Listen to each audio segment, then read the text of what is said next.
बिस्मिल्लाहिर्रहमानिर्रहीम। अस्सलाम वालेकुम students, I am Mohammad Fawad Malik. Students, आज हमने आर्टिकल करना है molar specific heats of gas. तो आइए देखते हैं स्टूडेंट्स, इस आर्टिकल में पहले हम बात करते हैं कि व्हाट इज स्पेसिफिक हीट। ये स्पेसिफिक हीट क्या होती है।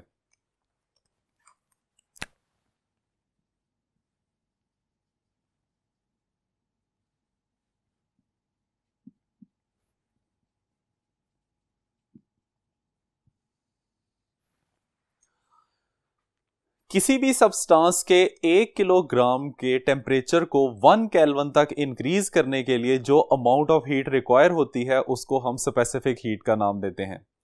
तो ये इसकी डेफिनेशन है। कहता है कि the amount of heat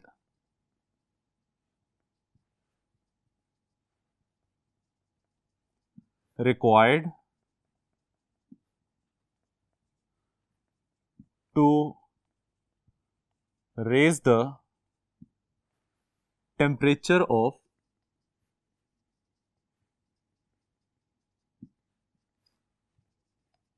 1 kilogram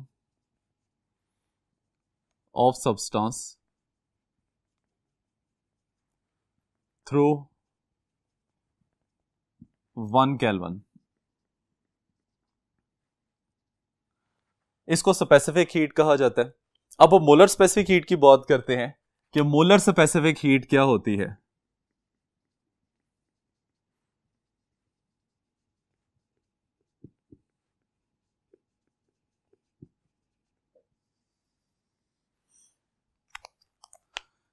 कहता है कि the amount of heat required to rise the temperature of 1 mole of substance through 1 Kelvin। This is known as molar specific heat। Specific heat में हम अमाउंट ऑफ सब्सटेंस 1 किलोग्राम लेते हैं, जबकि molar specific heat में हम amount of substance को 1 मोल में convert कर देते हैं। अब वजह क्या है कि हमने अमाउंट ऑफ सब्सटेंस को 1 किलोग्राम से चेंज करके 1 मोल कर दिया है। तो स्टूडेंट्स, इसके लिए बात हमें पता है कि अगर आप डिफरेंट सब्सटेंसेस के 1 किलोग्राम क्वांटिटी लेते हैं तो उसमें एग्जिस्ट करने वाले नंबर ऑफ पार्टिकल्स डिफरेंट होते हैं, क्योंकि हम थर्मोडायनामिक्स में पार्टिकल लेवल या माइक्रोस्कोपिक लेवल पे बात करते हैं, जिसकी वजह से number of particles in the given system ये बहुत ज्यादा इंपॉर्टेंट हो जाते हैं। अब अगर आप 1 किलोग्राम को ही यूज करते रहेंगे तो इसमें डिफरेंट नंबर ऑफ पार्टिकल्स आ जाएंगे, जिसकी वजह से हम इस सिस्टम को कंसीडर नहीं कर सकते। इसी वजह से हम 1 मोल की वैल्यू यूज करते हैं, क्योंकि किसी भी सब्सटेंस के 1 मोल में एग्जिस्ट करने वाले नंबर ऑफ पार्टिकल हमेशा सेम होते हैं, जिसकी वैल्यू एवोगैड्रोस नंबर के इक्वल होती है। तो यहां पे हम लिख देते हैं 1 kilogram of different substances contain different number of particles, but 1 mole of different substances contain same number of particles which is equal to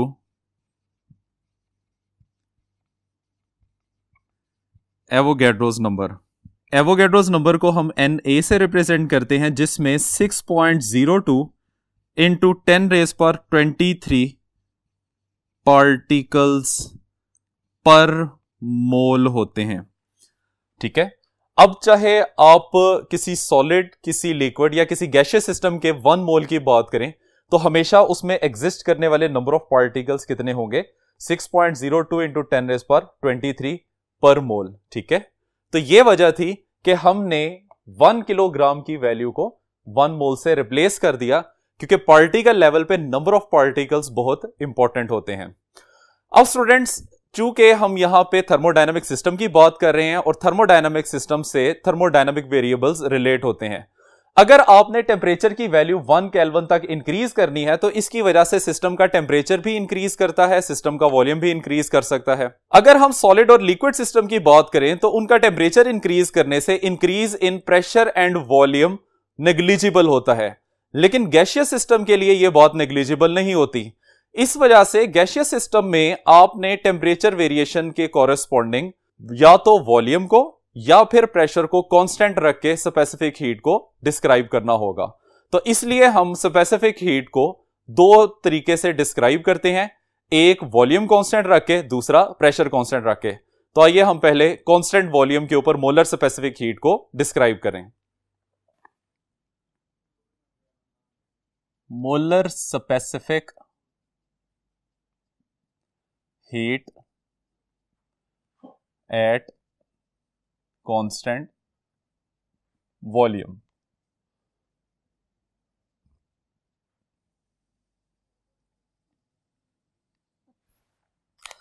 students, इसकी डेफिनेशन लिखते हैं।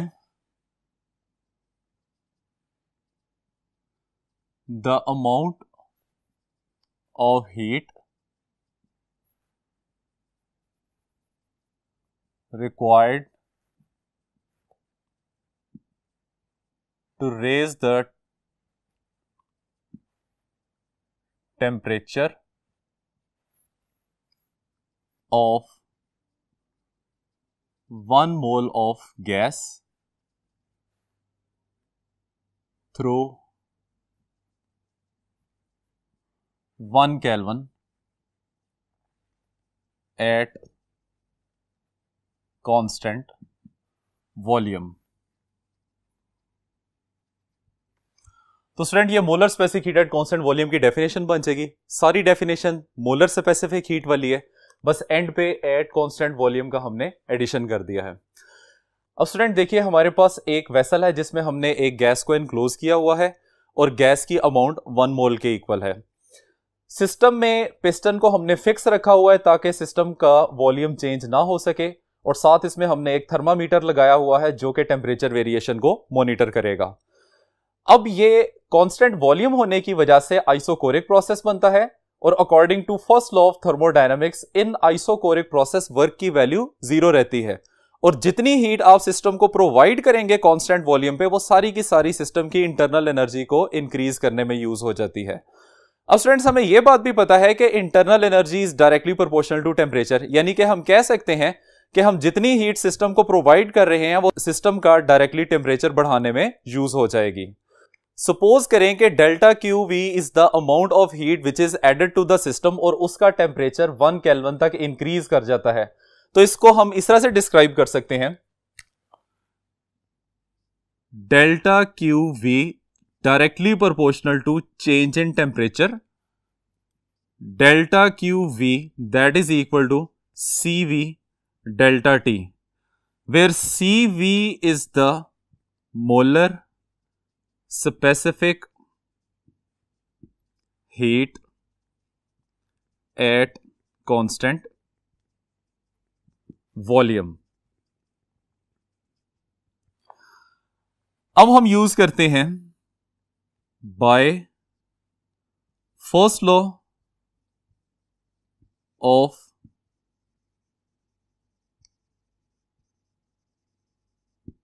thermodynamics, delta Q at constant volume is equal to delta U plus delta W।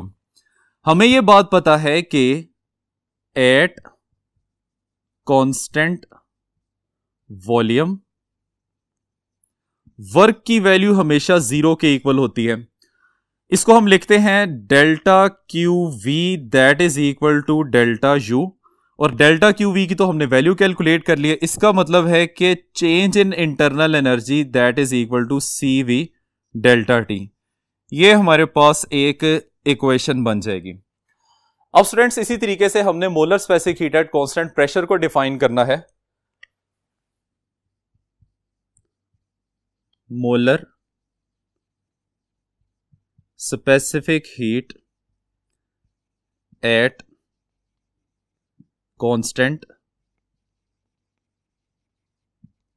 Pressure. इसकी definition आ जाएगी, the amount of heat required to raise the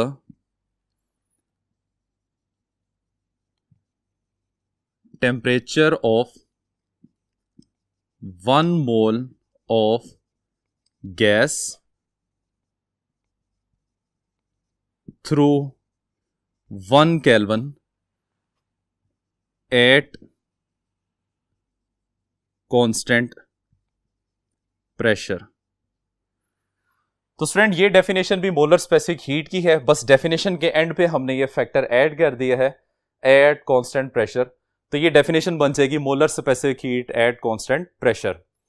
अब इसके लिए हम फिर से एग्जांपल देखते हैं। कहते हैं फर्ज कर ले कि हमारे पास एक गैसियस सिस्टम है जिसको आपने एक वेसल में एनक्लोज किया हुआ है और अमाउंट ऑफ गैस इसमें 1 मोल रखी हुई है। इसके साथ हमने थर्मोमीटर को अटैच किया हुआ है। अब इस सिस्टम का पिस्टन फिक्स नहीं है, वो मूव कर सकता है। This becomes constant pressure process, क्योंकि हम इसको कांस्टेंट प्रेशर के लिए डिस्कस कर रहे हैं। अब थर्मोडायनामिक्स के फर्स्ट लॉ के मुताबिक अगर आप इसमें हीट ऐड करते हैं तो वो सिस्टम की इंटरनल एनर्जी को भी इंक्रीज करेगी और साथ में सिस्टम सराउंडिंग के ऊपर वर्क भी करेगा। तो हम यहां पे सिस्टम को हीट प्रोवाइड करते हैं जिसकी वजह से सिस्टम की इंटरनल एनर्जी इंक्रीज करती है और साथ में सिस्टम सराउंडिंग के ऊपर वर्क करता है। हमने सिस्टम को तब तक हीट प्रोवाइड करते जाना है जब तक थर्मोमीटर हमें यह नहीं बताता कि सिस्टम का टेम्परेचर 1 केल्विन इंक्रीज हो जाता है। फर्ज कर लें कि 1 केल्विन टेम्परेचर इंक्रीज करने के लिए जो अमाउंट ऑफ हीट हमें सिस्टम को प्रोवाइड करनी पड़ती है that is delta Q P, जिसको हम किस तरह से डिफाइन करते हैं, देखिए delta Q P that is directly proportional to delta T. अब स्टूडेंट्स यहां पे डेल्टा टी के साथ हमने पी और प्रीवियस केस में हमने डेल्टा टी के साथ वी इसलिए नहीं लगाया था क्योंकि दोनों केसेस के अंदर चेंज इन टेम्परेचर की वैल्यू 1 केल्विन है। ठीक है, इसको इक्वालिटी में कन्वर्ट करते हैं तो ये बन जाएगा delta Q P is equal to C P delta T, which is the amount of heat required to raise the temperature of 1 mole of a substance through 1 kelvin at constant pressure. और C P हमें पता है this is molar specific heat at constant pressure.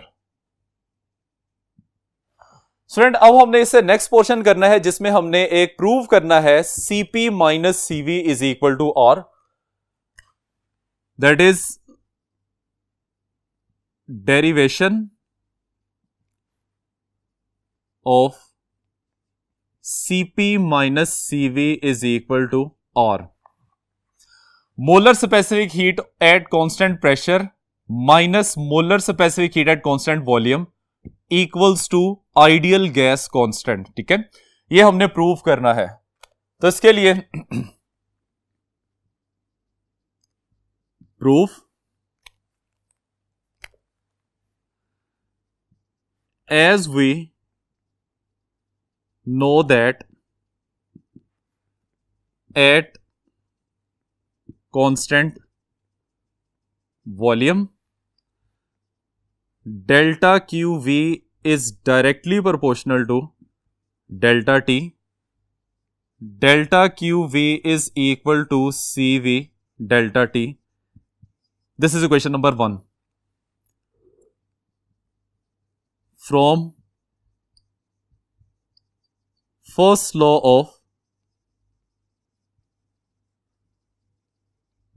thermodynamics, delta QV is equal to delta U plus delta W.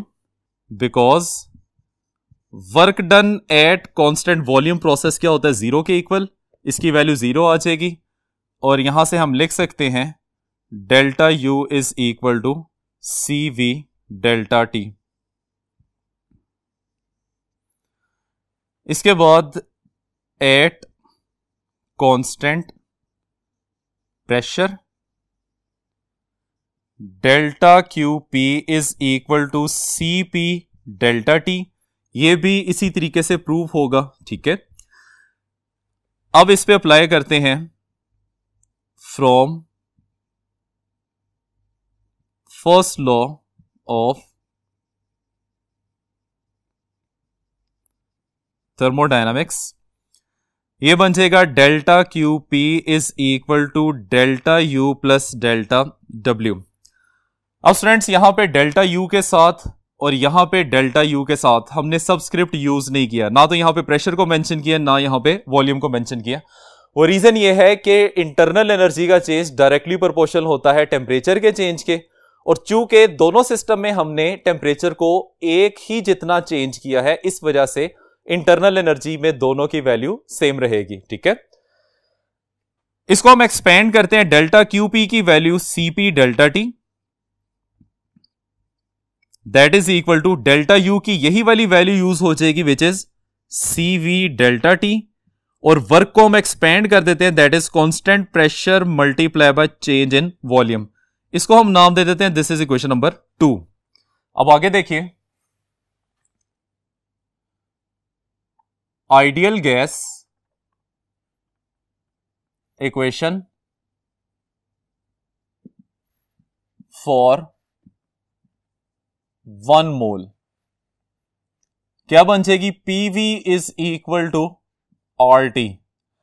अब student इस equation में मुझे P delta V की value चाहिए, जो कि मैंने इस इक्वेशन से कैलकुलेट करनी है।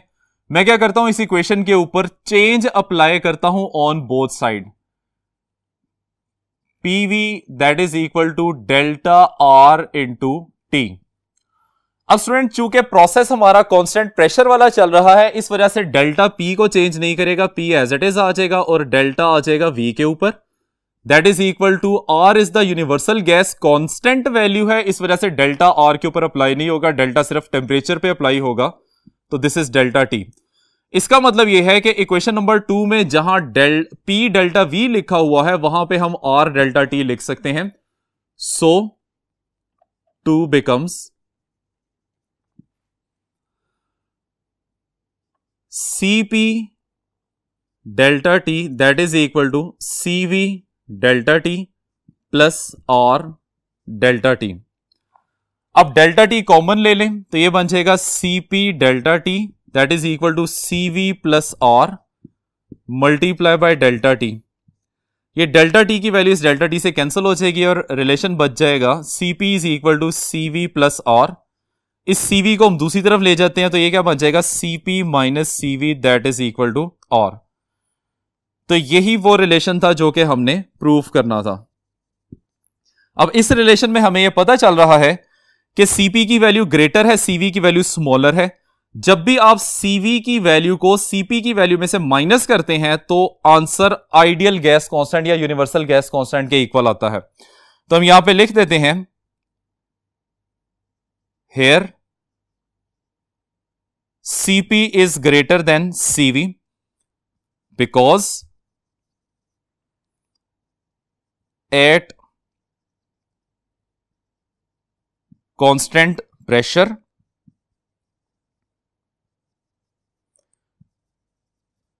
work is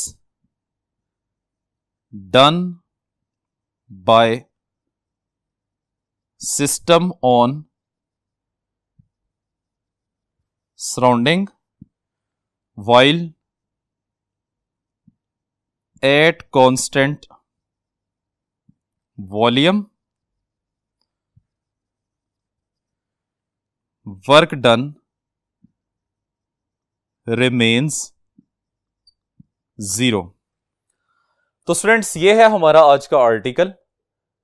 उम्मीद करते हैं कि आपको समझ आ गया होगा। इजाजत चाहते हैं, अल्लाह हाफिज।